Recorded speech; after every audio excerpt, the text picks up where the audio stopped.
Hi everyone, bank Nifty और bank Nifty के 12 stock का टेक्निकल एनालिसिस करेंगे डेली टाइम फ्रेम में। बिल्कुल साइडवेज में है बैंक निफ्टी का मार्केट। जो यस्टरडे की 2 कैंडल बनाई है उसी के अंदर का बहुत ही छोटा एक कैंडल बनाया है, बिल्कुल नैरो कैंडल। और दूसरा कि यहाँ पे हमने देखें तो ट्रेंड देखो, इंडिकेटर नीचे की तरफ जा रहा है और यहाँ पे प्राइस ऊपर की तरफ जा रहा है। दूसरा यहाँ इंडिकेटर देखो नीचे की बिल्कुल स्लोप दिख रहा है और यहाँ पे ये ऊपर की तरफ दिख रहा है ऐसा। अगर हम यहाँ पे आराम से देखेंगे तो यहाँ से ये ऐसे दिख रहा है, यहाँ से ये ऐसे दिख रहा है और इंडिकेटर यहाँ से ऐसे दिख रहा है, नीचे की तरफ दिख रहा है।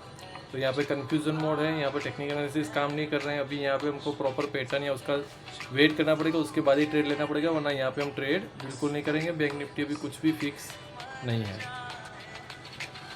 एयू बैंक नीचे की तरफ ही आ रहा है। यहाँ पे क्यों, ये जो पैटर्न था यहाँ पे वो सही नहीं था, जिगजैग कैंडल था, इसीलिए यहाँ पे हमने बाय पोजीशन नहीं ली थी और वही हुआ। देखो यहाँ पे साइडवेज चला गया बहुत टाइम और फिर यहाँ पे पूरा डाउन ट्रेंड आ गया, यहाँ पे हमारा स्टॉप लॉस बीट हो जाता। तो यहाँ पे हमने ट्रेड ही नहीं लिया था। क्यों? क्योंकि ये मिस ब्रेकआउट था, बराबर। ये फेक ब्रेकआउट भी बोलते हैं इसके। मेन तो उसका क्या है, देखो यहाँ से ही डाउन ट्रेंड है, यहाँ पे सपोर्ट लिया था पहले 2 बार और वहीं पर रेसिस्टेंट लिया है उसने 3 बार। तो ये ब्लू जो लाइन है बराबर है, उसके नीचे ऊपर ही हो रहा है। यहाँ पे अगर सही से हमको एक अच्छी पैटर्न मिलती पॉजिटिव वाली यहाँ पे या यहाँ पे, तो ये बाय अच्छा होता। लेकिन यहाँ पे इलेक्शन का जिगजैग आ गया, उसकी वजह से यहाँ पे पैटर्न डिस्मिस हो गया है। यहाँ पे अभी कोई बाय नहीं है। एक्सिस बैंक में ऊपर की तरफ जा रहा था लेकिन वो भी शॉर्ट नहीं था। क्यों? क्योंकि यहाँ पे इंडिकेटर कुछ और बता रहा है और प्राइस यहाँ पे कुछ और बता रहा है। यहाँ पे कोई प्रॉपर पैटर्न भी नहीं बन रहा है, इसलिए यहाँ पे भी अभी हम कुछ भी बाय या सेल रिकमेंडेड नहीं करेंगे। मेन ये चीज़ है कि इसका ये कंसोलिडेशन जोन है, यहाँ पर इसने गैप रख के सीधा गैप अप कर दिया था, इसकी वजह से यहाँ पे कन्फ्यूज़न हो गया था। तो यहाँ पे फिर से वापस वही हुआ था, पैटर्न में ब्रेकआउट हुआ था। तो यहाँ पे प्रॉपर 100% श्योरिटी आए ऐसा वाला कोई पैटर्न नहीं बना था, इसलिए हमने बाय नहीं किया था। बंधन बैंक में रिवर्सल हो सकता है लेकिन सस्टेन नहीं हो रहा है। मेन उसका यहाँ पे साइडवेज फिर डाउन ट्रेंड आ रहा है और यहाँ पे उसका कंसोलिडेशन आ रहा है पुराने टाइम का, बराबर है। यहाँ पे पुराना जो टाइम है उसका, उसी को हम यहाँ पे उसका रेसिस्टेंस सपोर्ट कहते हैं। दूसरा केस में जो ये ट्रेंड लाइन है, वो ट्रेंड लाइन का ब्रेकआउट दिया लेकिन वो वापस यहाँ पे जिगजैग में कन्वर्ट हो गया, जो बहुत ही वॉलेटाइल था। तो यहाँ पे भी हमको कोई प्रॉपर पैटर्न नहीं मिला, जिसकी वजह से हमने यहाँ पे कोई बाय नहीं किया। लेकिन अब यहाँ पे एक पैटर्न बन रहा है, उसका मेन जो रेसिस्टेंट है वो रेसिस्टेंट के पास यहाँ पे ये पैटर्न बन रहा है, यहाँ से नीचे नहीं जा रहा है। अगर हम बहुत ही ध्यान से देखेंगे तो प्राइस बहुत ही अच्छे से यहाँ पे कंसोलिडेट कर रही है, बराबर है 200 के आसपास। तो यहाँ पे हमें वेट करना पड़ेगा, यहाँ से नीचे नहीं जाना चाहिए और अच्छी सी कोई पैटर्न बने और ऊपर का मूव मिले तो यहाँ पे बाय पोजीशन बनेगी, वरना यहाँ पे भी अभी कोई बाय पोजीशन नहीं बनेगी। अगर ये कोई ट्रैप है तो वापस प्राइस नीचे की तरफ यहाँ पे आ जाएगी, बराबर है। यहाँ तक तो प्राइस लो लगा ही रहा है और भी नीचे जा सकता है अगर डाउन ट्रेंड यहाँ पे कंटिन्यू हो गया तो। बैंक ऑफ बड़ौदा अपने कंसोलिडेशन जोन में ही है, कोई पैटर्न नहीं बन रहा है यहाँ पे, इसी कंसोलिडेशन जोन में है। तो जब तक ये जोन के अंदर है तब तक हमें वेट करना पड़ेगा। यहाँ पे यहाँ पे एक अच्छा सा पैटर्न बने, उसी के बाद यहाँ पे बाय पोजीशन बनेगी, वरना यहाँ पे भी अभी कोई बाय पोजीशन नहीं बनेगी। फेडरल बैंक हम अवॉइड करेंगे। जिगजैग पैटर्न हमेशा स्टॉप लॉस हंटिंग होता है, बहुत ही लंबी लंबी जिगजैग वाली कैंडल होती है, इसलिए ये स्टॉक हम अवॉइड करेंगे। यहाँ पे कोई भी टेक्निकल एनालिसिस एग्जीक्यूट नहीं कर रहा है चार्ट पे। HDFC बैंक मैंने बोला था, वहाँ से बहुत टाइम फेल हुआ है, बहुत टाइम यहाँ से यही प्राइस पे बहुत टाइम पीछे भी जाएंगे तो बहुत टाइम फेल हुआ है।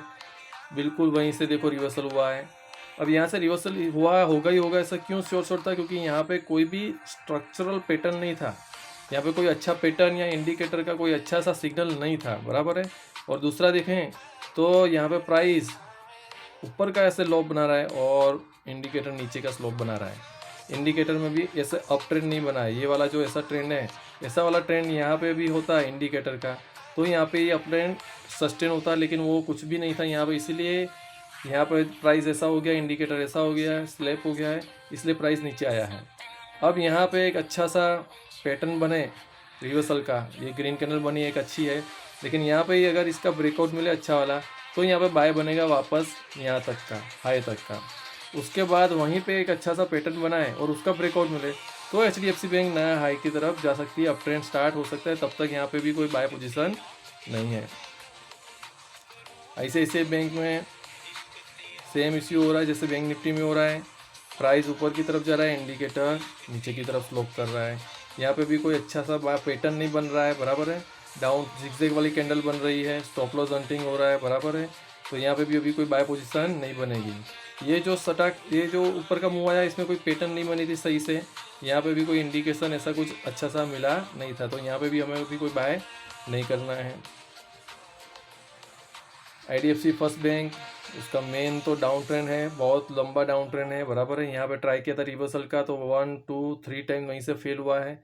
अब ये कंसोलिडेशन जोन के आगे प्राइस आया है, तो ये कंसोलिडेशन जोन के आगे से यहाँ पे देखो ये पैटर्न बना था, वो भी फेल हो गया है ऊपर जाके। अब यहाँ पे ये सस्टेन कर रहा है, अगर ये लॉन्ग टर्म तक यहीं पे सस्टेन करेगा तो हमें अच्छा बाय मिलेगा, कोई अच्छी सी पैटर्न बनेगी तो यहाँ पे बाय बनेगा ऊपर का। यहाँ पे भी कोई अच्छी सी पैटर्न बने और उसके ऊपर जाए तो यहाँ पे बाय बनेगी, वरना यहाँ पे भी अभी कोई बाय पोजीशन नहीं बनेगी। इंडसइंड बैंक उसने 2 जोन बना लिए हैं कंसोलिडेशन के, एक ये कंसोलिडेशन जोन है, फिर ऊपर आया यहाँ पे फेल हो गया, फिर यहीं पे कंसोलिडेट कर रहा है। देखिए बहुत ही अच्छा सा कंसोलिडेट कर रहा है नीचे का ऊपर का। हमें बस वेट करना है कि कोई अच्छा सा पैटर्न मिले। अगर यहाँ पे भी कोई अच्छा सा पैटर्न बन रहा है और उसका ब्रेकआउट मिले तो यहाँ से भी बाय हो सकता है, वरना हमें वेट करना पड़ेगा यहाँ पे जिगजैग कैंडल बन जाए और यहाँ पे कोई अच्छा सा पैटर्न बने, या तो फिर यहाँ पे कोई अच्छा सा पैटर्न बने। जैसे ये बनाया था एक, उसका यहाँ पे मूवमेंट है, लेकिन इलेक्शन की जिगजैग की वजह से पूरा फेल हो गया उसका इंडिकेशन और प्राइस एक्शन। तो यहाँ पे भी कोई बाय पोजीशन अभी नहीं है, हमें वेट करना पड़ेगा कि ये जो ब्रेकआउट बन रहा है, ये 5 कैंडल बॉक्स बन रहा है, यहाँ पे ध्यान से देखेंगे तो 6 कैंडल बन गई है अभी। तो ये जो बॉक्स बना है, ये बॉक्स का अगर ब्रेकआउट मिले अच्छा सा ऊपर की तरफ का या नीचे की तरफ का, तो वहाँ पे बाय बनेगा। यहाँ पे ये बॉक्स बना है, ये जो बॉक्स बना है वो बॉक्स का ब्रेकआउट का वेट करना पड़ेगा, ऊपर या नीचे की तरफ का। ऊपर का ब्रेकआउट मिले तो यहाँ पे बाय बनेगा, वरना यहाँ पे सेल बनेगा। कोटक बैंक नई एयरलाइन रिलीज करेंगे, क्यों? क्योंकि स्टॉप लॉस हंटिंग होता है।